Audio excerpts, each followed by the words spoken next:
Hello दोस्तों, कैसे हैं आप सब। स्वागत है आप सभी का कॉमिक वर्ल्ड चैनल पर। तो चलिए दोस्तों शुरू करते हैं राज कॉमिक्स में शक्तिमान सीरीज का कॉमिक विशेषांक काकोदर का कहर का दूसरा और अंतिम भाग।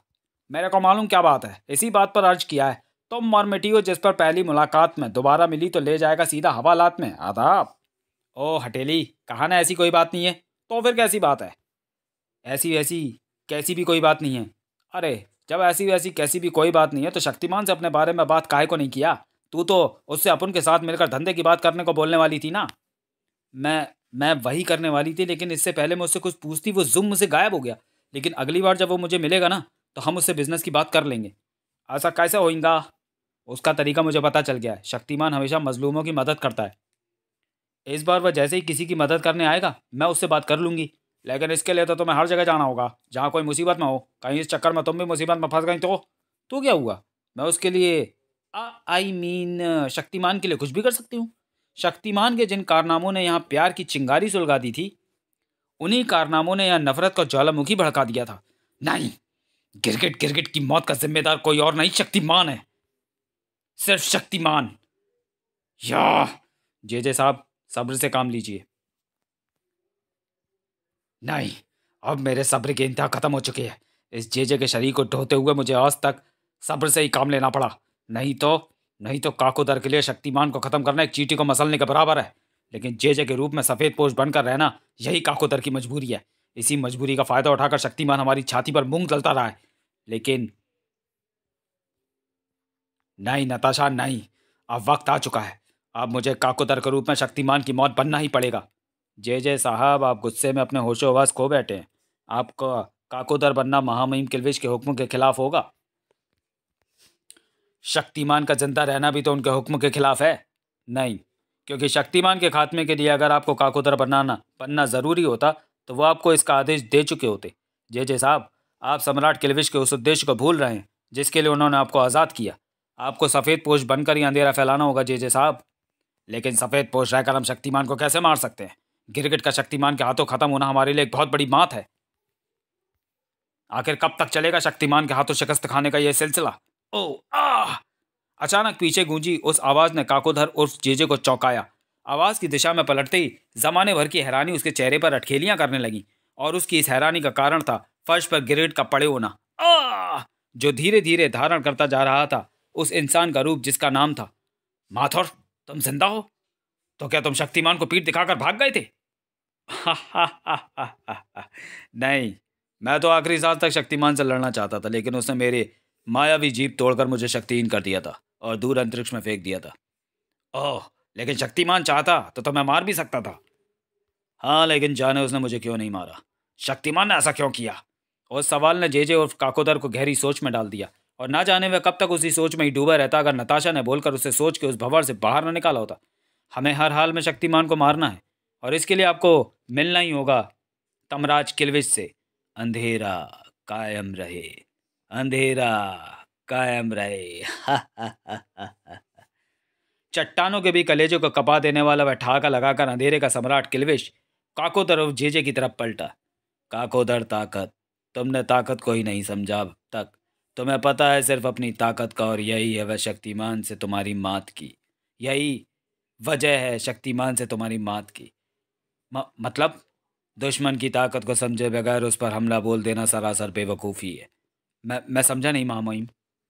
जंग से पहले दुश्मन की ताकत को जानना बहुत ज़रूरी होता है काकोदर। यानी सबसे पहले हमें शक्तिमान की शक्तियों को जानना चाहिए। हाँ, तभी जान पाओगे शक्तिमान की कमज़ोरियाँ। याद रखो, उसकी कमज़ोरी को जाने बिना तुम कभी भी उसे मात नहीं दे पाओगे। इसलिए तुम्हें करना है शक्तिमान का शक्ति परीक्षण, और इसके लिए तुम्हें लगानी होगी अपनी पूरी ताकत, क्योंकि शायद दूसरा मौका नहीं मिले तुम्हें। इस बार या तो तुम शक्तिमान की मौत की खबर सुनाओगे या फिर अपनी मौत के लिए तैयार रहोगे, समझे? जी जी महामहिम। फिर किल्विश अदृश्य होता चला गया। काकोदर और जेजे को पसीने से उभर आए अपने चेहरे को पहुंचता छोड़कर। शुरू करना होगा मुझे मौत का खेल, शक्ति परीक्षण, शक्तिमान का शक्ति परीक्षण। शक्तिमान की शक्तियों को जानने के लिए काकोदर और जेजे ही नहीं, आज की आवाज़ अखबार का चीफ एडिटर भी उतावला था। हमारा मकसद भी यही है, शक्तिमान की शक्तियों को जानना। ये हमारी जिम्मेदारी भी है, क्योंकि शक्तिमान के बारे में हमने अब तक जो कुछ भी छापा है वो सब साबित हो चुका है। शक्तिमान एक हीरो है जिसने हमें कई विलेनों से बचाया है। लेकिन क्यों? ये सवाल आज भी बाकी है, जिसका जवाब जानने के लिए हमारे पाठक आज भी उत्सुक हैं। सर, ये हम कैसे कह सकते हैं कि शक्तिमान ने हमें बचाया? हो सकता है उसने खुद अपने आप को बचाया हो। सुधांशु का कहना सही है सर, क्योंकि शक्तिमान से पहले ना तो हमें इलेक्ट्रिक मैन और कपाला जैसे लोग नजर आए, ना इस शहर पर कभी तेजाब की बारिश हुई, और ना कभी स्टोन मैन ने किसी सांता क्लॉज को किडनैप करने की कोशिश की। जरूर उनकी शक्तिमान से कोई रंजिश है, वरना आम लोगों से उनकी क्या दुश्मनी हो सकती है? मैं नहीं मानती शक्तिमान से उन लोगों की क्या दुश्मनी हो सकती है।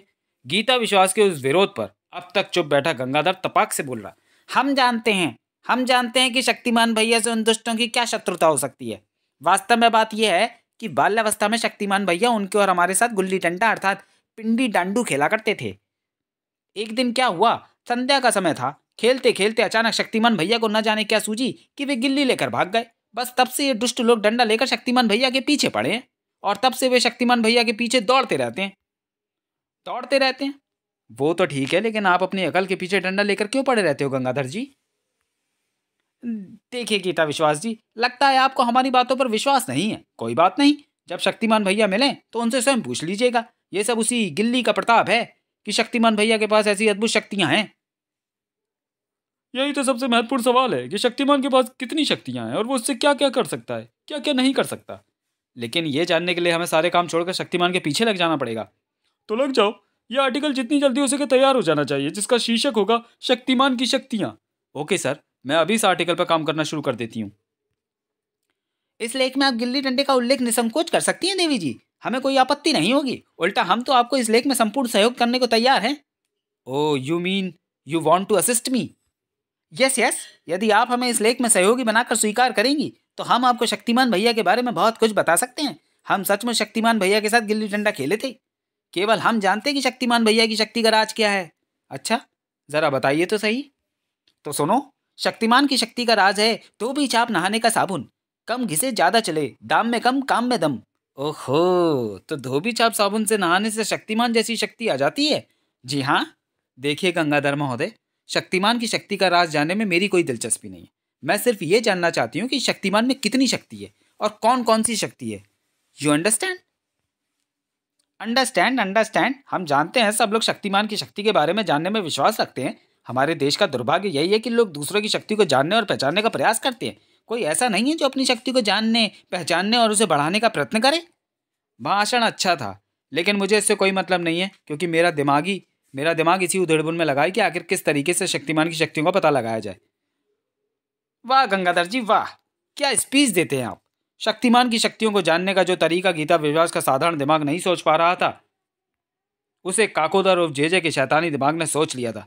हा हा हा, शक्तिमान की शक्तियों का इम्तिहान लेने की पूरी तैयारी हो चुकी है और उसकी शुरुआत होगी इस इलाके के पुलिस स्टेशन से। क्या? सरकारी अस्पताल में बम? ओह नो, सरकारी अस्पताल में बम? अस्पताल में बम? पेट्रोल पर लगी आग की तरह फैलने वाली यह खबर जल्द ही शक्तिमान तक पहुंची। ओह, सरकारी अस्पताल में बम, मुझे तुरंत ही लोगों की सहायता के लिए पहुंचना होगा। सरकारी अस्पताल।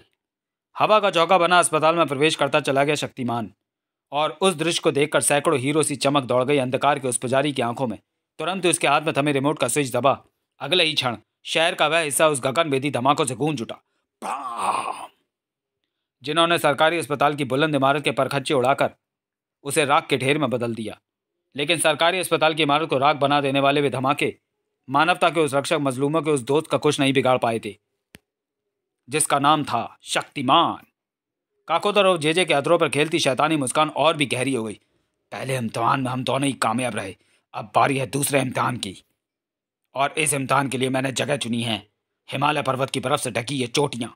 अब हमें पता चल सकेगा कि शक्तिमान को यहाँ से सैकड़ों मील दूर होने वाले हादसे की पता चल भी सकता है या नहीं, और यह पता हमें तब चलेगा जब इन बर्फीली चोटियों में आएगा बूम, भयानक तूफान।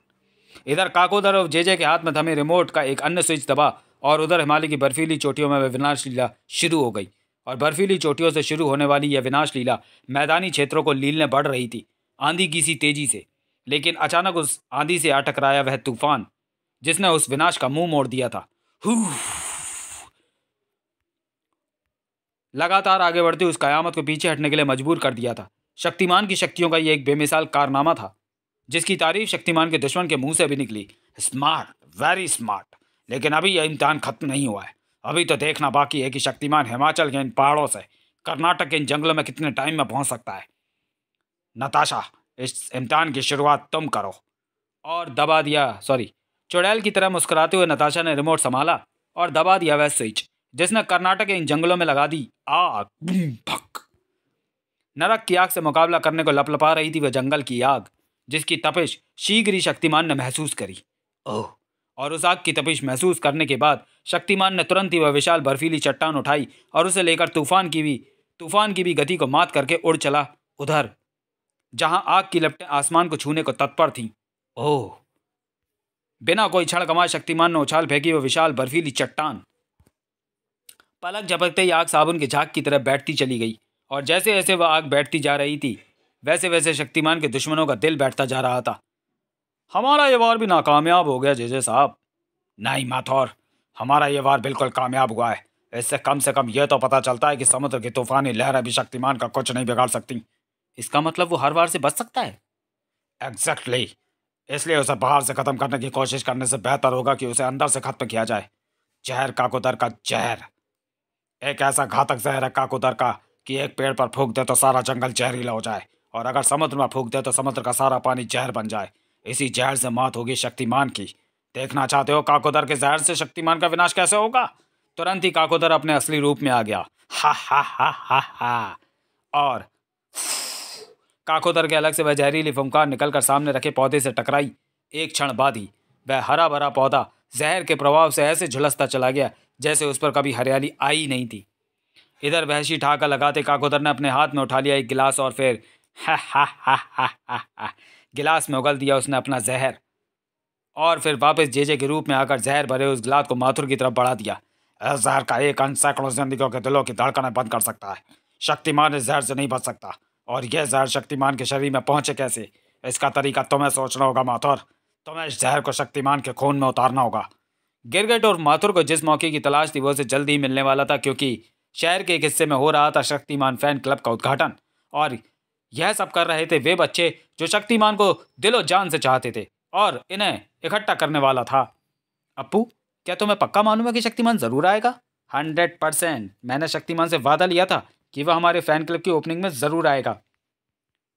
याद रखना अप्पू, अगर शक्तिमान नहीं आया तो मैं अपने इस केक के पैसे तुमसे लूंगा क्योंकि मैंने ये केक स्पेशली शक्तिमान के लिए बनवाया है। अगर वो नहीं आया तो मेरा केक तो बेकार जाएगा ना। कोई बात नहीं, अगर शक्तिमान नहीं आया तो ये केक मैं खा लूंगा। तेरा केक वेस्ट नहीं होने वाला। देखो, अगर शक्तिमान ने अप्पू से बोला है कि वो आएगा तो ज़रूर आएगा, इसलिए अब बहस करने में टाइम वेस्ट मत करो और हॉल को सजाने में मेरी मदद करो। ठीक है, मैं इस केक को अंदर रख कर आता हूँ। केक को अंदर रखकर वापस लौटता गिरीश क्या जानता था कि उसके केक पर जमी हुई थी उसकी शैतानी नज़र, जो और कोई नहीं शैतान गिरगिट और माथुर था, जिसे ना कोई अंदर पहुंचने से रोकने वाला था और ना ही केक में काकोदर का जहर मिलाने से। बच्चों से बच्चों ने सबको सबसे पहले शक्तिमान को खिलाने की सोची हुई है। जैसे ही शक्तिमान इस केक को खाएगा इसमें मिला ये जहर उसे सीधा ऊपर पहुंचा देगा। जहर को केक में मिलाकर गिरगिट और माथुर तुरंत ही वहां से बाहर निकल गया। सब काम बड़े आराम से हो गया, किसी को ना कुछ पता चला और ना चलेगा। अपने अंजाम दिए कारनामे पर खुश होता पार्किंग में खड़ी अपनी कार की तरफ लौटता गिरगिट और माथुर क्या जानता था कि होनी को कुछ और ही मंजूर था। तभी तो शालू चोरी करने उसी की कार में घुस रही थी। क्या गाड़ी है, अंदर माल भी अच्छा मिलेगा। किसी भी ताले को चुटकियों में खोलने में माहिर शालू एक पल बाद ही गाड़ी के अंदर थी। गाड़ी में माल तो खूब है और जब माल खूब है तो पैसे भी खूब मिलेंगे। चल शालू, हो जा शुरू। लेकिन शालू कुछ कर पाती उससे पहले ही मर गई। शालू, गाड़ी का मालिक इधर ही आ रहा है, अब क्या? यहाँ से निकलने का मौका नहीं है, छिप जा शालू, बाद में मौका मिलते ही निकल भागियो। शालू तुरंत ही कार की सीटों के बीच में छिप गई। कार के ड्राइवर को उसका पता ही नहीं चला। फंस गई ना शालू, अब पता नहीं ये गाड़ी कहाँ जाकर रुकेगी। गाड़ी जेजे के घर पर जाकर रुकी। Mayor house? ये तो मेयर का घर है। जल्दी बाहर निकल शालू, यहाँ तो तगड़ा माल हाथ लग सकता है। तगड़े माल की तलाश में मेयर हाउस के अंदर घुसी शालू को जो सुनने को मिला उसने उसके हाथ पांव फुला दिए। जी हाँ जेजे साहब, वो केक जो बच्चों ने स्पेशली शक्तिमान के लिए बनाया है, मैंने उसमें जहर मिला दिया है। एक भी टुकड़ा शक्तिमान के मुंह तक पहुंच गया तो शक्तिमान वहां पहुंच जाएगा जहाँ से कोई वापस नहीं आता। माथुर, तुम बड़े बेवकूफ़ हो। तुम अगर वो केक पहले किसी ने चख लिया तो शक्तिमान को पता चल जाएगा कि उसमें जहर है। ऐसा नहीं होगा जीजे साहब, मुझे पूरा यकीन है कि वो केक शक्तिमान से पहले कोई नहीं चखेगा और शक्तिमान के खत्म होने के बाद चाहे सारे के सारे बच्चे खत्म हो जाएं, हमें क्या फ़र्क पड़ता है। ओ माय गॉड, मुझे ये खबर तुरंत शक्तिमान तक पहुंचानी होगी, वरना बहुत बड़ा अनर्थ हो जाएगा। शालू जान छोड़कर भाग खड़ी हुई, लेकिन बहुत देर हो चुकी थी क्योंकि शक्तिमान फैन क्लब पहुंच चुका था। शक्तिमान आ गया, शक्तिमान आ गया। कैसे हो दोस्तों?